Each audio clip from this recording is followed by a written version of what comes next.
جو M Q M کا زمانہ تھا 2005 سے 2009 تک کا، اس میں جتنی چائنا کٹنگ ہوئی، اس چائنا کٹنگ کو کہتے ہی چائنا کٹنگ اس لیے ہے کہ ایسا نہیں ہوا کہ اس میں کوئی کاغذ ہی نہیں ہوتا تھا.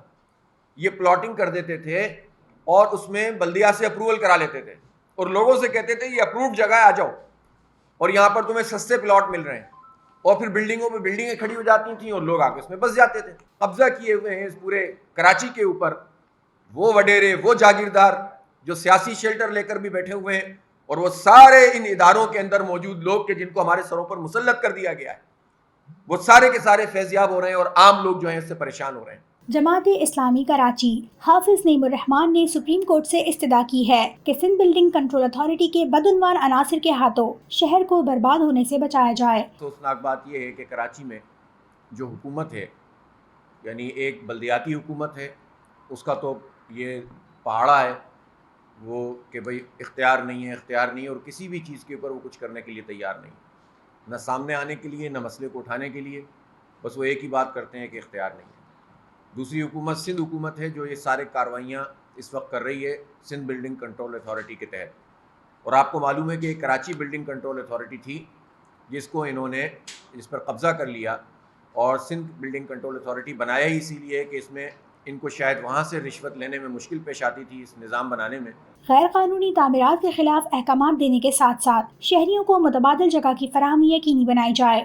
جو وفاقی حکومت ہے جس میں پی ٹی آئی اور ایم کیو ایم دونوں شامل ہیں، وہ بھی اس پہ کچھ کرنے کے لیے تیار نہیں ہوتے، اور ان کی جو کراچی سے وابستگی ہے وہ بھی سب کے سامنے ہے کہ وہ کراچی کو کتنا اون کرتے ہیں. گولی مار میں بلڈنگ گری ہے، ایک 60 گز کی جگہ کے اوپر 6 منزلہ عمارت کون تعمیر کروا رہا تھا؟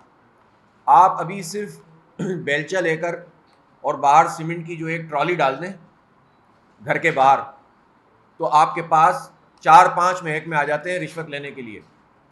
پولیس کی موبائل بھی آ جاتی ہے اور ایس بی سی اے کے وہ لوگ جو سونگتے پھرتے ہیں کہ دیکھو کہاں تعمیر ہو رہی ہے.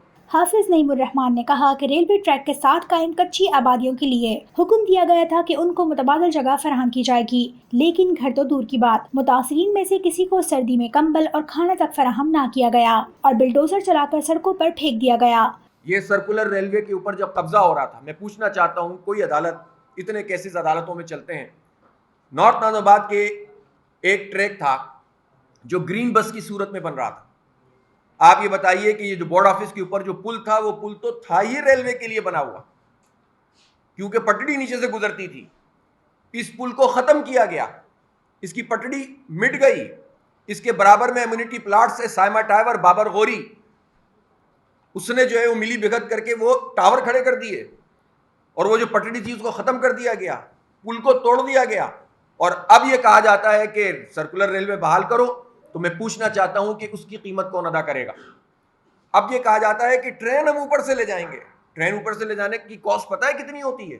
بحریہ ٹاؤن کی جانب سے ملنے والی 460 ارب روپے کی رقم کراچی کی تعمیر و ترقی کے لیے استعمال کی جائے. 460 ارب روپے کے حوالے سے ہمارا مطالبہ یہ ہے کہ یہ کراچی کا حق ہے، کراچی کا ادارہ ہے، کراچی کی زمین ہے، کراچی کی ڈیولپمنٹ پہ یہ پیسے لگنے چاہیے، ہر صورت میں لگنے چاہیے. اور ان تینوں پارٹیوں پہ کوئی اس قابل نہیں ہے کہ ان 460 ارب روپے کو صحیح طریقے سے خرچ کرے. تینوں پارٹیاں خرچ کرنے کی اہلیت بھی نہیں رکھتی، اور جتنی کرپشن ہے سب جانتے ہیں.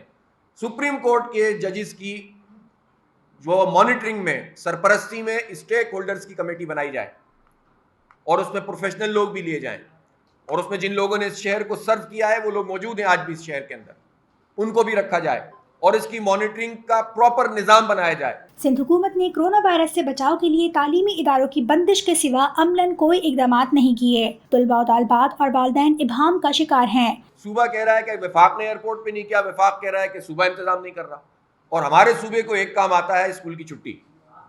اسکول کی چھٹی کر کے وہ خبر بناتے ہیں. بھائی آپ اس کی تمام تر چیزوں کا صورتحال کا جائزہ تو لیں. اس وقت شہر کراچی میں ایک عجیب قسم کا ابہام ہے، کنفیوژن ہے. والدین اور بچے جو ہے وہ عجیب ابہام کا شکار ہیں. جن کے بچے بھی اسکول کالج جاتے ہیں، یونیورسٹی میں جاتے ہیں، سب کو معلوم ہے کہ اس وقت انسرٹینٹی کتنی ہے. کبھی ایک فیصلہ ہوتا ہے، کبھی دوسرا فیصلہ ہوتا ہے، کبھی تیسرا فیصلہ ہوتا ہے. اس کا مطلب یہ ہے کہ آپ کی افراتفری کے نتیجے میں جو حکومت ہے اس کے نتیجے میں ہمارا تعلیمی نقصان ہوتا ہوا نظر آ رہا ہے.